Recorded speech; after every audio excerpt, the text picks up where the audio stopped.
விருப்பம் போல் துணை அமைய தமிழ் மேட்ரிமோனி ஆப்பை டவுன்லோட் செய்யுங்கள். என்றென்றும் தமிழர்களின் நம்பர் 1 சாய்ஸ். அமெரிக்க அதிபரின் வெள்ளை மாளிகையிலிருந்து ஜோ பைடன் வெளியே வரப்போறாரு. டொனால்ட் ட்ரம்ப் உள்ள போக போறாரு. இந்த டிரான்சிஷன் நடக்க வெறும் 5 மணி நேரம் தான் ஆகும் அப்படின்னு சொன்னா உங்களால நம்ப முடியுமா? இதுல ஏகப்பட்ட ருசிகரமான தகவல் இருக்கு. அதை பத்தி தான் இந்த வீடியோல நம்ம பார்க்க போறோம். இது டிகோட் பை வெங்கட்.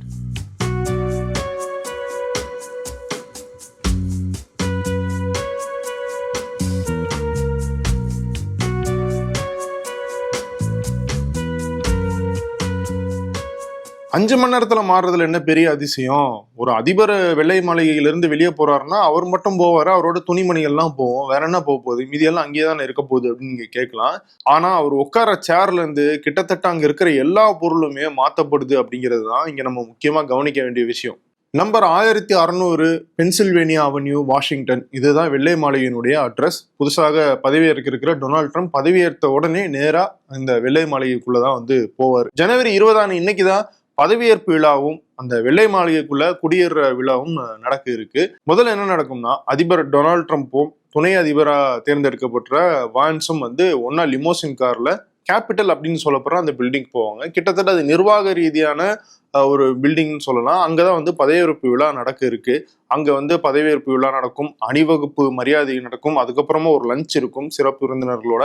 இதெல்லாம் முடிச்சு வர்றதுக்கு 5 மணி நேரம் ஆகும். இவங்க அந்த பதவியேற்பு விழாவுக்கு கிளம்பி போறாங்க இல்லையா, அந்த டயத்துலதான் வெள்ளை மாளிகைக்குள்ள அந்த பொருட்களை மாத்துற வேலைகள் எல்லாமே நடக்க ஆரம்பிக்கும். பதவியேற்பு விழா நடந்து முடிஞ்சதுக்கு அப்புறமா நேரா டொனால்ட் ட்ரம்ப் வெள்ளை மாளிகைக்கு போவாரு. அங்க அவர் உள்ள போன உடனே தன்னுடைய குடும்பத்தோட உட்கார்ந்து ஜாலியா பேசிட்டு இருக்கிறதுக்கு எல்லா ஏற்பாடுகளும் தயாரா இருக்கும்.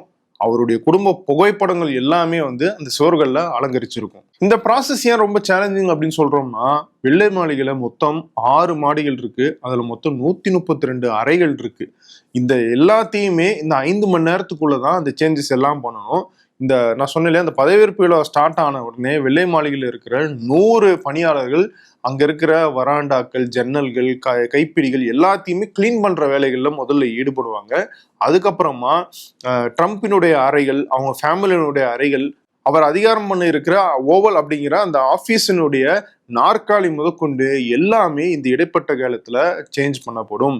அது மட்டும் இல்ல, டொனால்ட் ட்ரம்ப் பதவியேற்பு விழா முடிஞ்சு வெள்ளை மாளிகைக்கு வந்த உடனே அவர் என்னென்னலாம் சாப்பிட விரும்புறாரோ எல்லாத்தையுமே தயாரா வச்சிருப்பாங்க. சரி, 5 மணி நேரத்துல இந்த மாற்றங்கள்லாம் பண்றாங்க.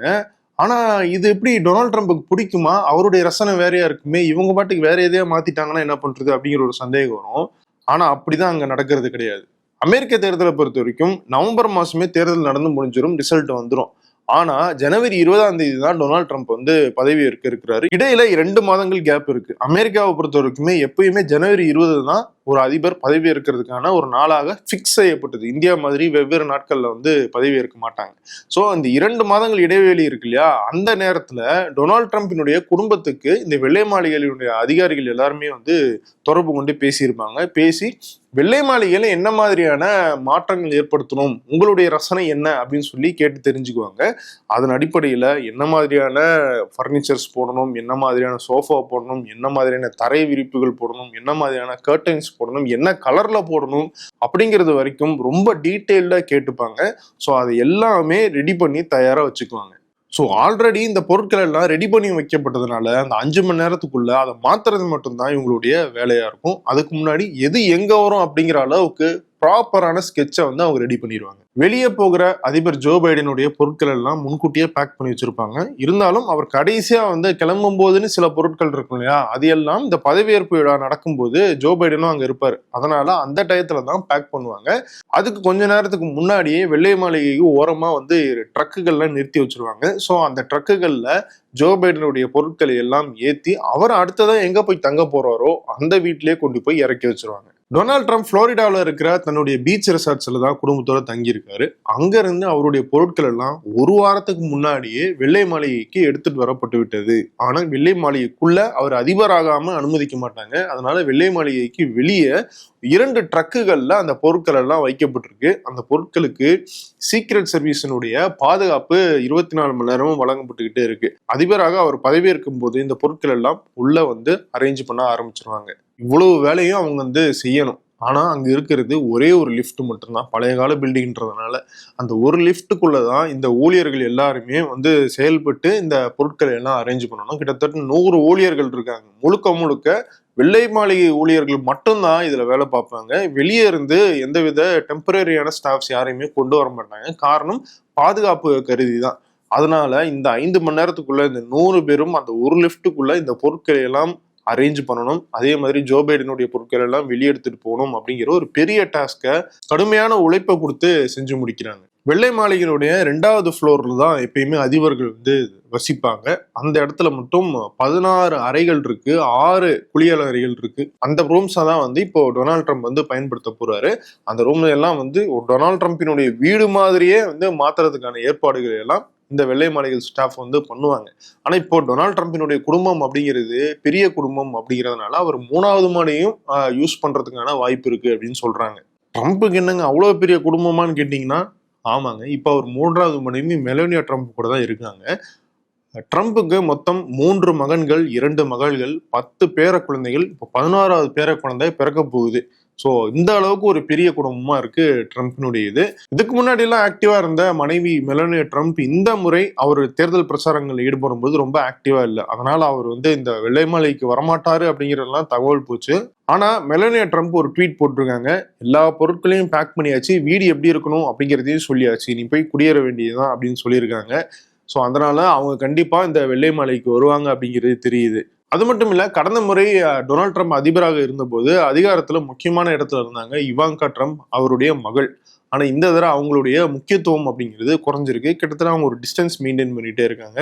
அதே நேரம் ட்ரம்பினுடைய இளைய மகன் பேரன் ட்ரம்ப், அவருக்கான முக்கியத்துவம் அப்படிங்கிறது அதிகரிச்சிருக்கு. ட்ரம்பினுடைய தேர்தல் பிரச்சாரத்தின் போது இளைய தலைமுறைகளை எப்படி வந்து கவர்றது அப்படிங்கிறதுக்கான ஸ்ட்ராட்டஜி எல்லாம் பேரன் தான் வந்து டிசைன் பண்ணாரு அப்படின்லாம் சொல்றாங்க.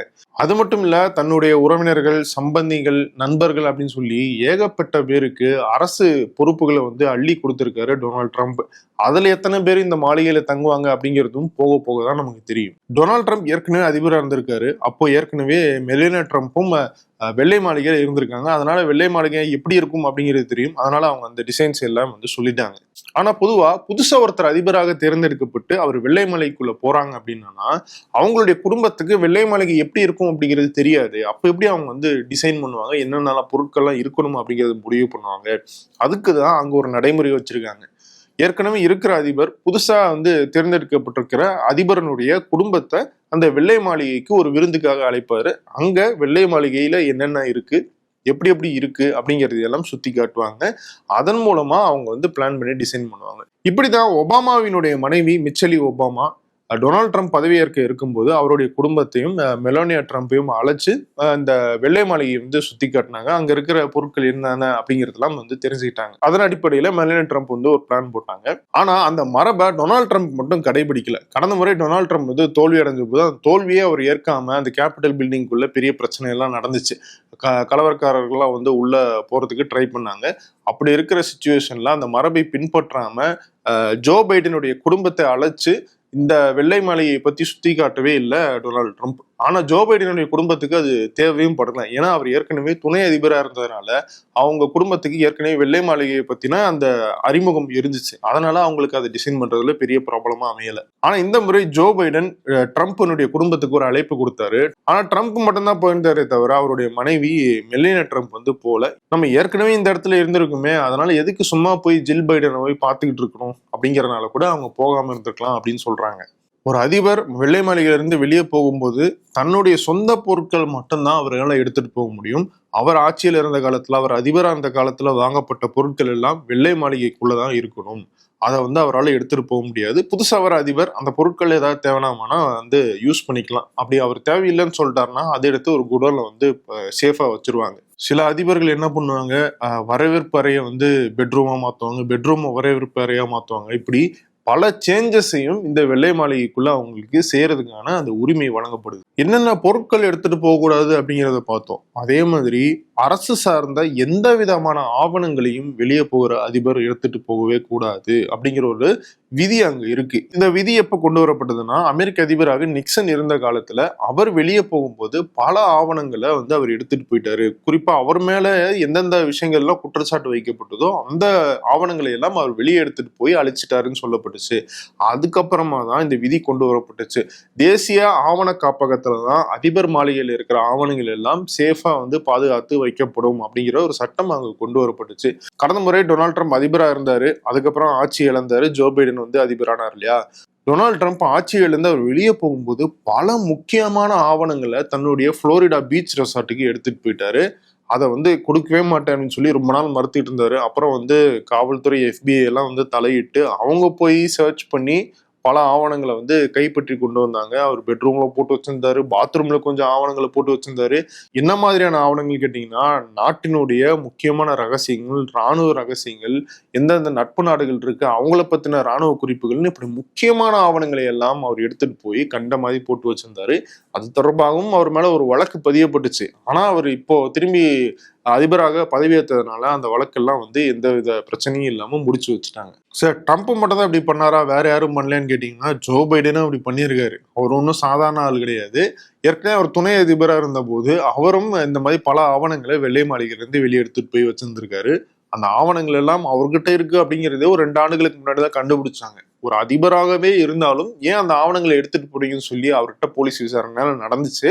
அவர் என்ன சொல்லிட்டாரு, எனக்கு ஞாபகம் இல்லை, இதெல்லாம் நான் தெரியாம எடுத்துட்டு போயிட்டேன் அப்படின்னு சொல்லிட்டாரு. ஏற்கனவே அவருக்கு ஞாபக மருதி இருக்கு அப்படிங்கிறது உலகம் முழுக்க தெரிஞ்ச விஷயம் தான். அது மட்டும் இல்ல, அவர் ஒரு அதிபராகவும் இருக்காரு அப்படிங்கிறதுனால அந்த வழக்கு பெரிய அளவுல கண்டு கொள்ளப்படாம மூடி வைக்கப்பட்டுச்சு. இந்த முறையும் அவர் ஞாபக மருதியில ஏதாவது ஆவணங்களை எடுத்துட்டு போறாரா அப்படிங்கிறது தெரியல, பொறுத்திருந்து தான் பார்க்கணும். ஸோ அமெரிக்க அதிபர் பதவி முடிஞ்சு ஒருத்தர் வெளியே போறதும் புதுசாக அதிபராக தேர்ந்தெடுக்கப்பட்டவர் வெள்ளை மாளிகைக்குள்ள வருதும் ஆன ப்ராசஸ் அப்படிங்கிறது 5 மணி நேரம் அப்படின்னு நமக்கு தெரிஞ்சாலும் அதனுடைய ப்ரிப்பரேஷன் அப்படிங்கிறது கடந்த 2 மாதங்களாகவே தொடர்ந்து நடந்துகிட்டே இருக்கு. இதுல ஏகப்பட்ட மரபுகள், ஏகப்பட்ட சட்ட விதிகளும் பின்பற்றப்பட்டிருக்கு. அமெரிக்க அதிபர் தேர்தல் தொடங்கி இப்போ பதவியேற்பு விழா வரைக்கும் பல்வேறு தகவல்களை நம்ம டிகோட் நிகழ்ச்சியில கொடுத்துக்கிட்டு இருக்கோம்.